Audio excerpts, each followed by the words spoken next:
স্বাস্থ্য বিষয়ক বিষয়টাকে হালকা নিচ্ছি না। এর কতগুলো সমীকরণ আমি আপনাকে দেই। এবারের নির্বাচনে মাঠে মনে হইতেছে জামাত এবং বিএনপির যুদ্ধ। আমি ভোট কালেক্টিং বক্তব্য দেখছি না, বক্তব্যটা হলো আক্রমণ করা, যার সাথে দীর্ঘকাল একটা দলের প্রতিষ্ঠাতা থেকে শুরু করে এ পর্যন্ত যে পর্যায়গুলো আসছে তার সাথে নিবিড় সম্পর্ক যে দলটার, এই দলটার সাথে নিবিড় সম্পর্ক নিয়ে কিন্তু স্বাধীনতার পক্ষের শক্তি যে আওয়ামী লীগ, তার সাথেও কিন্তু 2001-এ জোট করে তাকে পরাজিত করছিল।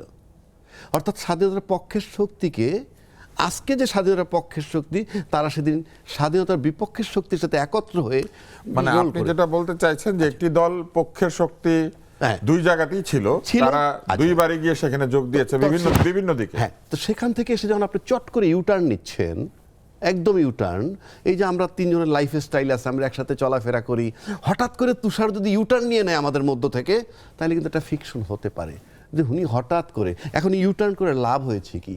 ইউটার্ন করে আপনার লাভ হয়েছে কি?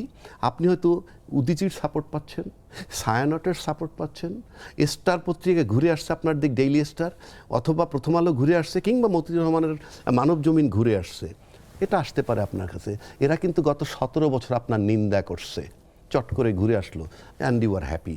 এই ইউটার্নের ফলে আপনার যে পরিবারটা, বিএনপির এত বড় পরিবারটা, তারা সবাই কিভাবে নিচ্ছে। এখন পুরনো মিত্র যদি ইউটার্ন নিয়ে শত্রু হয়ে যায়, তাহলে পুরনো শত্রু আপনি যাকে বলছেন তারা ইউটার্ন নিয়ে মিত্র হবে না? আমি ব্যাখ্যায় যাচ্ছি না, আমি তো বলছি ইউটার্ন যদি আপনি হঠাৎ করে নেন, তাহলে আপনার পরিবার আপনাকে কিভাবে নিচ্ছে।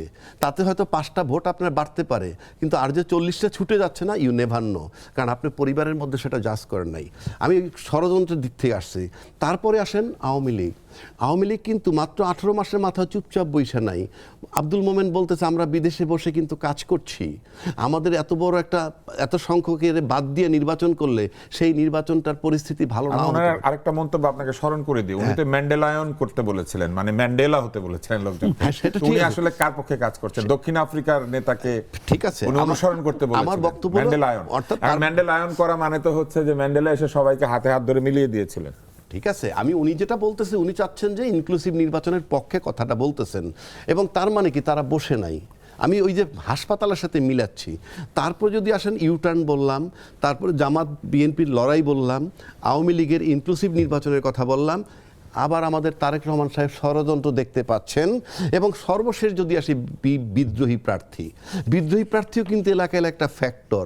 কারণ আপনাকে আমি নমিনেশন দিছি এবং আপনি আমার দলের না, কিন্তু ভোট দিতে বলতেছি, ওই জায়গাটা আমি আপনাকে অকুপাই করতে, এই সব এরকম কোনো ফ্যাক্টর কি উল্টা দিকেও নাই? মানে জামাত এনসিপি সব দিকে থাকতে পারে সবার।